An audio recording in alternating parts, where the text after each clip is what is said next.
Goddag og velkommen til Den Digitale Patruljes Wiki. Det her det er en wiki.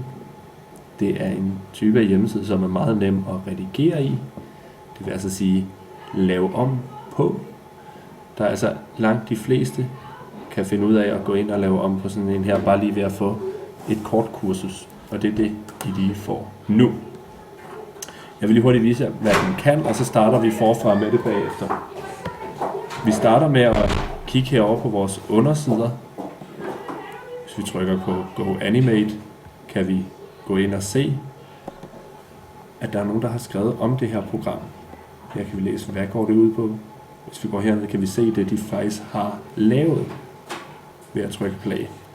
Det skal vi ikke lige nu, det kan I selv gøre ved at gå ind på digitalpatrulje.wikispaces.com. I det her tilfælde så / Go Animate, men hvis I bare går ind på det, jeg har markeret, så kan I trykke på undersiderne herude i højre side derfra og komme rundt til de forskellige programmer. Det vi lige gør, det er, at jeg lige tryller jer tilbage i tiden, til dengang I ikke anede, hvad det her det var for noget.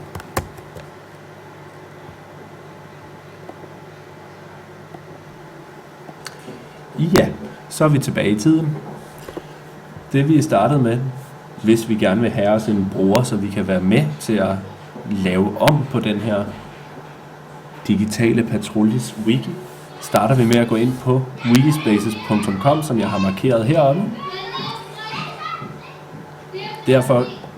Derfra vil jeg gerne ind og lave min bruger. Det gør jeg ved at trykke på Sign In.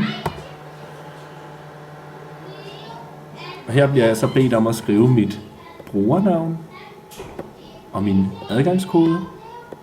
Og sådan en har jeg jo allerede, men det er jo ikke sikkert, at du har det.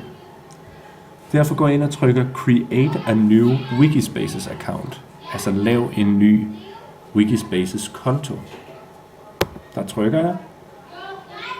Så kommer jeg herind. Så sletter jeg lige alt det, jeg har i forvejen. Det er fordi, den kender mig, den her. Så skriver jeg der, hvor der står username. Det er det navn, der vil stå under alt det, man skriver, så alle vil kunne se, jamen det her, det er Jacobi 354, der har skrevet det. Starter vi lige, hvis jeg nu gerne vil hedde det. Jacobi 354. Det allervigtigste ved de her ting, det er, man skal kunne huske sit brugernavn, og man skal kunne huske sin adgangskode. Password, som der står her, det er adgangskode, så den skal jeg kunne huske. Jeg kan for eksempel trykke 1, 2, 3, 4, stort G, 4, 3, 2, 1, lille g. Lad os nu sige, det er den adgangskode. En god idé er at bruge det samme brugernavn og adgangskode, som man bruger til sin mail eller til andre sider, man bruger. Så skriver jeg min mail her. Det er som om jeg hedder Jørgen Jørgensen, og jeg har min mail på yahoo.com. Så spørger den mig hernede, make a wiki. Skal jeg lave en wiki? Nej, det skal jeg ikke. Det jeg bare gerne vil lige nu, det er, at jeg vil gerne gøre klar til at kunne være med på den wiki, der allerede findes, der hedder digitalpatrulje.wikispaces.dk. Herfra trykker jeg så join. Nu det her selvfølgelig bare en prøve, så det gør jeg ikke, men det skal du gøre nu. Sådan. Bagefter, så går du ind på din mail og tjekker, så har du fået en mail fra Wikispaces. På den mail, der står, at du skal verify eller confirme din account. Ja, alt er altså på engelsk herinde. Det skal du gå ind og gøre.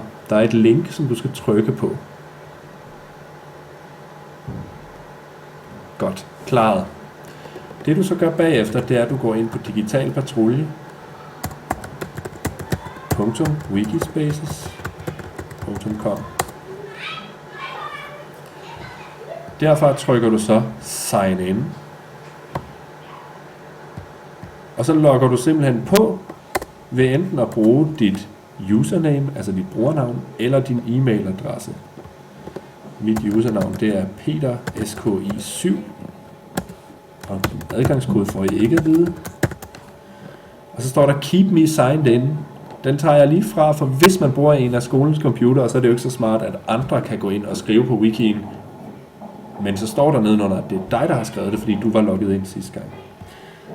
Så trykker jeg sign in.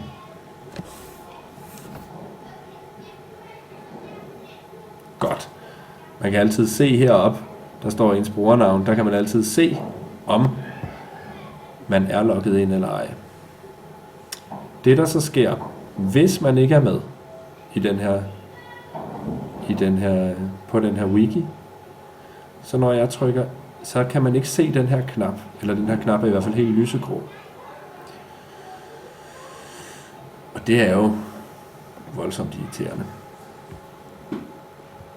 Det man så kan gøre, det er, at man kan gå ind og sige, jeg kunne egentlig godt tænke mig at være medlem af den her wiki. Jeg kan lige prøve at vise jer på en anden wiki, jeg kender, som jeg sikkert ikke er medlem af, hvordan det foregår.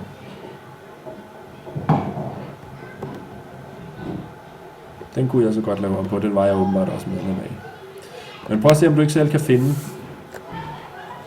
det sted, hvor du kan sige, jeg vil gerne være medlem af den her side.